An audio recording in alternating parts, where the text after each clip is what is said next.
Mesdames, Messieurs, bonsoir. Merci de nous rejoindre et bienvenue dans votre journal à la une de cette édition. En course pour le palais d'El Mouradia, les trois candidats à l'élection continuent l'exécution du planning de la campagne électorale afin de convaincre les électeurs, notamment à aller voter massivement. Synthèse du 15e jour de cette campagne dans un instant.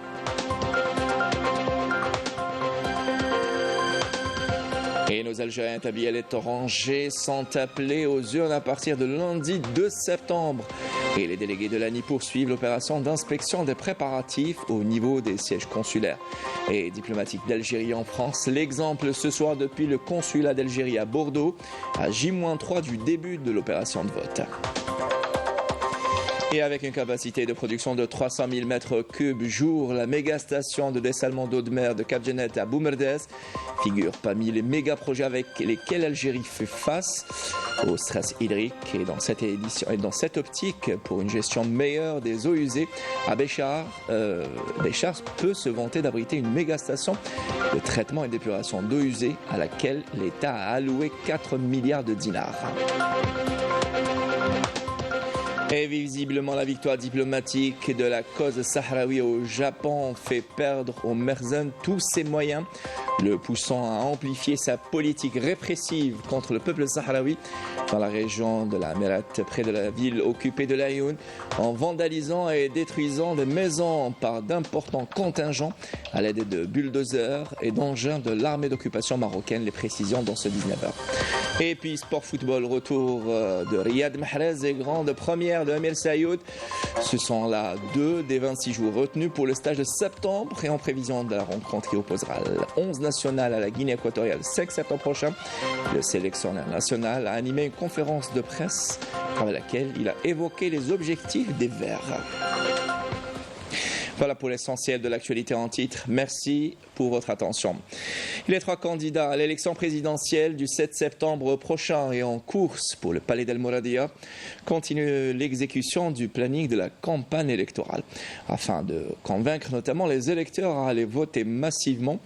Et pour ce 15e jour de la campagne électorale, les candidats et leurs représentants étaient à Tizi Ouzou, Boumerdès, Janet et Blida. Synthèse Mariam Damis. Brahim Red, directeur de campagne du candidat indépendant Abdelmajid Tebboune, a appelé les citoyens depuis la wilaya de Tizi Ouzou à voter massivement pour le candidat indépendant afin de lui permettre de poursuivre et de parachever le processus de développement et de renforcer l'économie nationale. Parmi les dossiers auxquels Tebboune continuera d'accorder un intérêt particulier s'il est réélu pour un second mandat, Red a cité la prise en charge de la femme productive et l'encouragement de l'investissement des jeunes. Dans la wilaya de Boumerdès, deuxième étape après Tizi Ouzou, le directeur de campagne a échangé avec les citoyens lors d'une activité de proximité où il a souligné que la réélection de Abdelmajid Tebboune pour un second mandat présidentiel permettra de consolider les acquis réalisés dans divers domaines de développement. Red a en outre affirmé que cette élection présidentielle était importante et cruciale pour le présent et l'avenir du pays, invitant à nouveau les citoyens de la wilaya à voter massivement pour Abdelmajid Tebboune. Le candidat du mouvement de la Société pour la paix, Abdelali Hassani Shrif, s'est engagé lors d'un meeting populaire dans la wilaya de Janet à promouvoir le développement dans les régions du Sud et à lancer des projets répondant aux aspirations de leurs habitants. Il s'est engagé, s'il est élu le 7 septembre, à lancer des projets économiques pour améliorer le niveau de vie des habitants et fournir des emplois aux jeunes, faisant remarquer que cette jeune wilaya regorge de potentiel touristique. Le candidat du MSP a affirmé d'autre part que son programme électoral encourage l'investissement dans le domaine agricole et l'exploration minière et se base aussi sur une politique permettant la création d'entreprises sous-traitantes dans divers domaines. Il a appelé également les citoyens à participer massivement aux élections, à contribuer à l'établissement des bases de la démocratie et à le soutenir avec leur voix le 7 septembre prochain.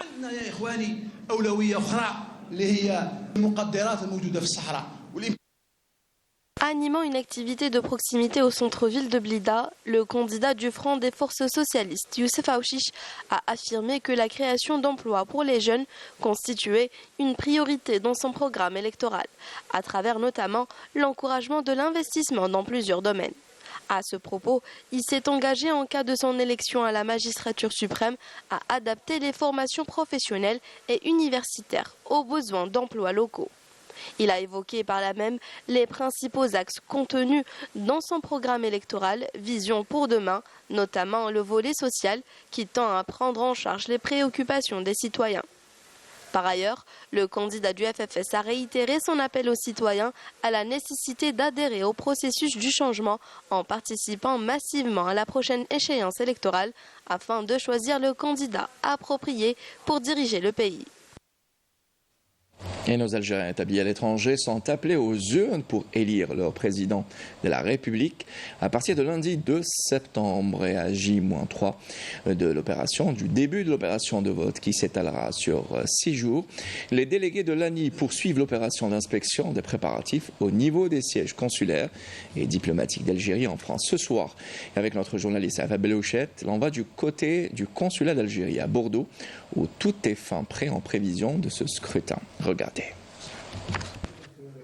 C'est une inspection minutieuse à laquelle procède le délégué de l'ANI au siège du consulat d'Algérie à Bordeaux, du matériel qui servira dès lundi pour le scrutin présidentiel, alors que les dernières cartes de vote s'apprêtent à être envoyées par voie postale. Une inspection d'autant plus importante que beaucoup de ce matériel va être envoyé dans des locaux plus éloignés qui abritent les bureaux délocalisés. L'urne elle-même, donc, elle est scellée tous les soirs, aussi bien au niveau des serrures qu'au niveau de la fente, donc où on doit introduire l'enveloppe. La sécurisation, elle est optimale et maximale concernant les urnes. Et pour cause, cette circonscription est l'une des plus étendues, d'où les mesures très volontaristes de l'administration pour assurer le succès de l'opération. Notre consulat, qui couvre une zone géographique de presque 15% du territoire français. En concertation avec le délégué de l'ANI, on a décidé de l'ouverture de 14 bureaux de vote. Là, il y aura une nouveauté cette année. Dans le département des Pyrénées-Atlantiques, l'ouverture d'un bureau de vote à Bayonne. Et ici en Gironde, nous avons aussi décidé d'ouvrir un nouveau bureau à Senan pour couvrir la zone nord. Ceci pour répondre aux attentes de nos ressortissants et de rapprocher les bureaux de vote des ressortissants les plus éloignés. Je prends pour exemple Guéret, qui est presque à 3h30, voire 4 heures de route. Donc on a décidé d'être plus proche d'eux et aller jusqu'aux populations les plus éloignées pour leur permettre d'accomplir ce droit constitutionnel. Mais c'est l'élément humain qui demeure le plus important puisque les bureaux de vote sont encadrés par des personnes de la société civile qu'il faut former au devoir de neutralité absolue et à la réglementation nationale. Dans de bonnes conditions. D'accord. Alors, le nom, prénom, la date de naissance, le nom du père. Et c'est d'ailleurs lors d'une cérémonie officielle que ses membres ont prêté serment en présence du coordinateur de l'ANI chargé de la partie sud de la France. Je pense qu'ils sont vraiment prêts pour mener cette échéance électorale dans les bonnes conditions ici à Bordeaux. De son côté, le consulat d'Algérie à Bordeaux a profité de ses missions de permanence dans l'ensemble de la circonscription pour informer les ressortissants et les mobiliser autour de ce rendez-vous avec la nation. Voilà, c'est ce que l'on pouvait dire de ce 15e jour de cette campagne électorale en prévision des présidentielles anticipées du 7 septembre et aussi des préparatifs pour ce scrutin. Par ailleurs, et dans l'actualité, lancement des travaux du projet de réalisation de l'hôpital algéro-qatari allemand à Sidi Abdellah à Alger, et ce en présence du ministre de la Santé, des membres du gouvernement, ainsi que l'ambassadeur du Qatar en Algérie et le représentant de la holding. Cette structure qui regroupera pas moins de plusieurs spécialités et d'une capacité de 300 lits sera édifiée sur une superficie dépassant les 100 000 mètres carrés. Et avec une capacité de production de 300 000 mètres cubes jour, la méga station de dessalement d'eau de mer située à Cap Junet dans la wilaya de Boumerdès figure parmi les méga projets avec lesquels le pays devra faire face au stress hydrique. Cette station produira une quantité devant approvisionner toute la wilaya de Boumerdès et les villes avoisinantes. Yamina Saïdji, reportage. S'étendant sur une superficie de 15 hectares, les travaux de réalisation de la station de dessalement d'eau de mer de Cap Genet avancent à une bonne cadence. Avec une capacité de traitement de 300 000 m3 par jour, cette mégastation contribuera à assurer un approvisionnement régulier en eau potable dans la wilaya de Bou Merdes et les régions avoisinantes. Les travaux offshore ont été confiés à la société algérienne Meditram. La présence de l'entreprise Meditram spécialisée dans les travaux maritimes pour faire les travaux de dragage et les travaux de mise en place des pipelines sur une profondeur qui dépasse les moins 50 mètres et pour amener l'eau de mer à une distance de 1600 mètres au prix du tour de captage. Pour réaliser ces travaux ou bien ce genre de travaux, l'entreprise Meditram a mis à la disposition de ce projet l'ensemble des matériaux ou bien le matériel stratégique pour mener au bien cette tâche et pour arriver à temps et au délai déjà fixé selon les plannings. La première étape du processus commence par le captage des eaux sur un linéaire de 1600 mètres à travers 2 lignes de captage de 2,5 mètres de diamètre. Une fois captées, les eaux seront acheminées vers le bassin de stockage pour les phases de pré-traitement, filtration, désinfection et clarification. La première étape au niveau du bassin de captage, on va passer par des dégrieurs et des tamis rotatifs afin de séparer tout ce qui est moins de 4 mm. Première étape, c'est 30 mm. Après, c'est la deuxième étape de 4 mm. Après, au niveau du bassin de captage, là, on va pomper les eaux jusqu'au bassin de décantation, là où nous avons l'opération de coagulation-floculation. Et les eaux qui vont être au niveau, ils vont être pompées au niveau de la station de pompage intermédiaire, au niveau jusqu'à les filtres à sable, en passant par des conduites de 1800 mm. Après la première partie de pré-traitement, l'eau filtrée traverse le filtre à sable qui a une porosité de 0,25 mm. Après le filtre à cartouche, 5 microns. Directement vers l'osmose inverse, ce bâtiment contient des pompes HP qui augmentent la pression pour passer vers des membranes semi-perméables nanométriques qui produisent de perméa directement vers l'ouvrage de reminéralisation et après sera pompé vers les bassins de l'ADE. Les habitants de la région se réjouissent de voir ce projet avancer. Un projet qui leur garantira un accès continu à l'eau potable, sans coupure ni perturbation. كي انطلق المشروع الناس يعني كاع راهي مبسوطه وراهم يخدموا بزاف خدامه هنايا في المشروع هذا.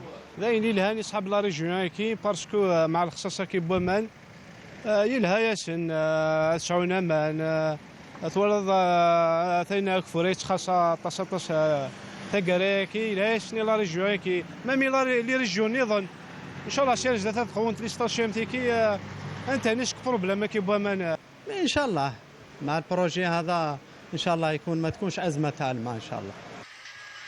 La réalisation de ce projet s'inscrit dans le cadre du plan de développement national pour la période 2022-2024 qui prévoit des stations similaires avec la même capacité, à savoir 300 000 m3 par jour, et ce à Oran, Béjaïa, Taraf, Bou Merdes et Tipaza. Couvrant une bonne partie du littoral national, elle devrait une fois réceptionnée couvrir 65% des besoins nationaux en eau potable d'ici 2030.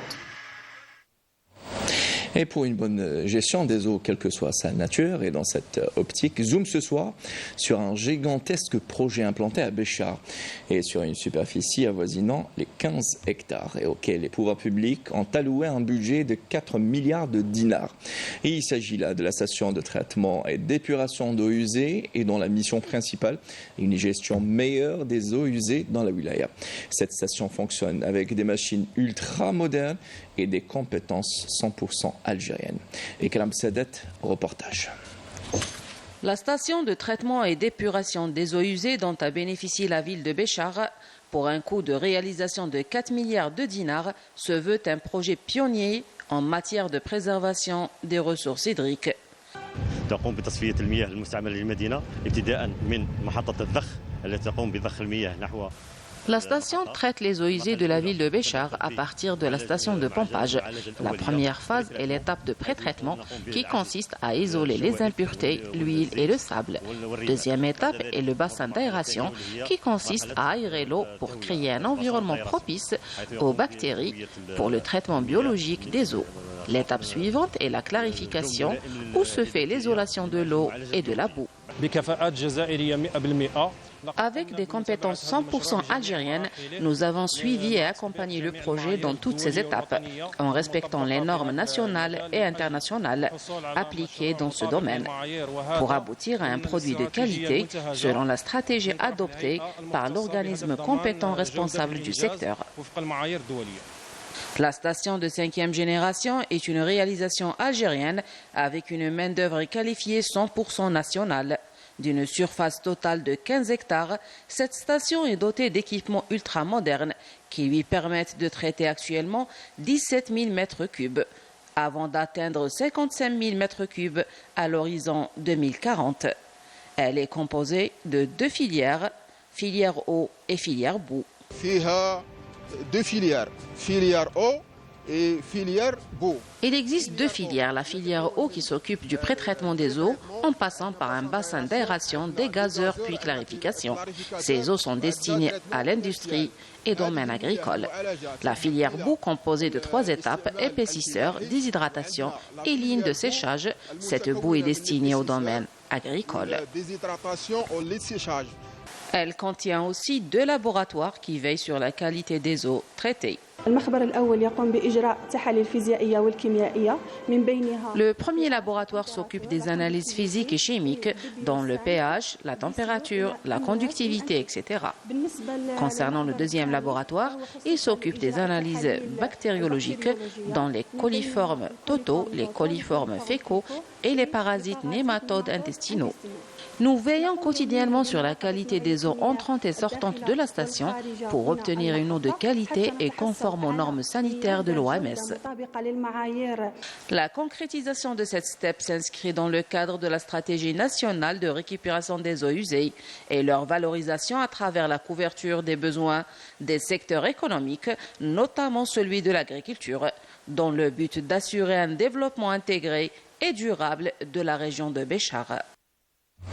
Et dans l'actualité internationale, le ministre sahraoui des Affaires étrangères, Mohamed Sidati, a affirmé que le peuple sahraoui était déterminé à poursuivre sa lutte légitime pour exercer son droit à l'autodétermination, assurant que ni la corruption ni la baltaja auquel se livre le Merzen n'entameront la détermination des Sahraouis à arracher leur liberté et leur indépendance, tout en rappelant la récente victoire diplomatique enregistrée par la cause sahraoui à la réunion ministérielle de la conférence internationale de Tokyo sur le développement de l'Afrique TICAD, ainsi que sur l'escalade de la politique répressive de l'occupation marocaine dans les territoires sahraouis occupés pour couvrir son échec. Et visiblement, la victoire diplomatique enregistrée par la cause sahraoui a fait perdre au Merzen tous ses moyens, qui poursuit la politique répressive contre le peuple sahraoui dans les territoires occupés. Des biens des Sahraouis résidant dans la région de l'Amirat, près de la ville occupée de l'Aïoun, notamment, ont été vandalisés et détruits. Cette opération a été exécutée par d'importants contingents à l'aide de bulldozers et d'engins de l'armée d'occupation marocaine, qui a été vivement condamné par le collectif des défenseurs sahraouis des droits de l'homme. Amal Barba. L'occupant marocain poursuit sa politique de la terre brûlée au Sahara occidental. Pour la énième fois, les forces du Merzen ont procédé à une démolition nocturne de biens des Sahraouis près de la ville occupée de l'Aïoun, notamment dans la région de l'Amriyat.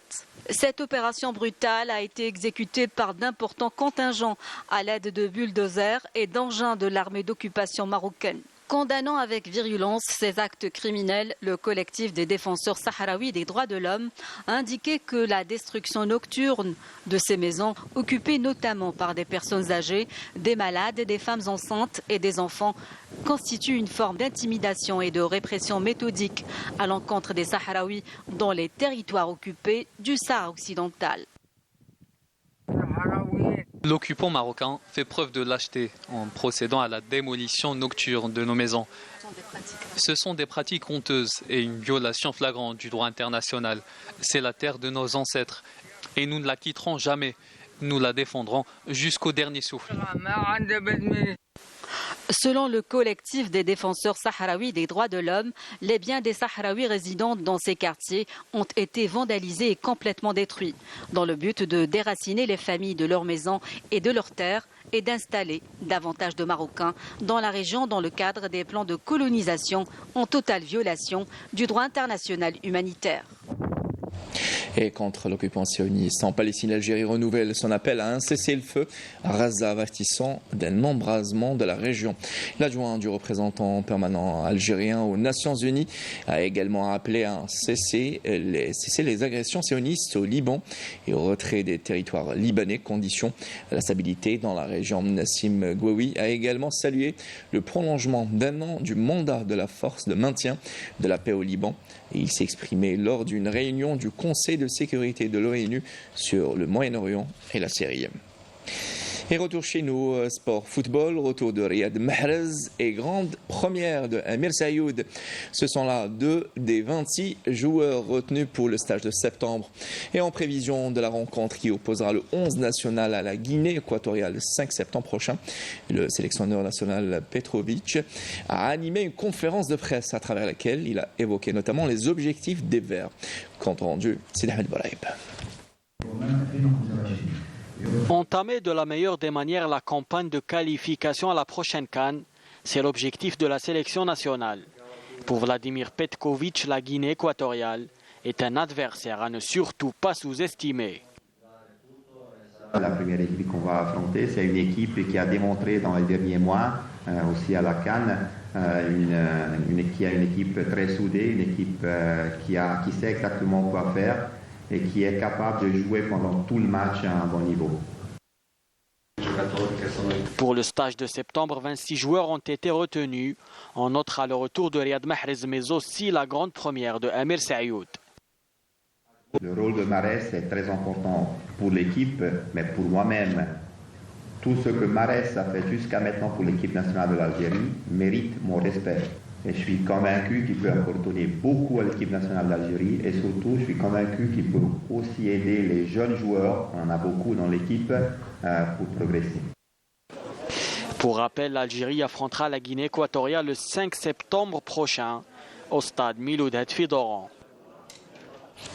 Rendez-vous pris, voilà qui termine ce 19h réalisé par Mohamed Bouchen. L'information revient sur Canal Algérie à 23h, la rédaction anglophone avec Laetitia Setraoui. Quant à moi, j'aurai le plaisir de vous retrouver demain pour les éditions de midi 19h. Bonsoir.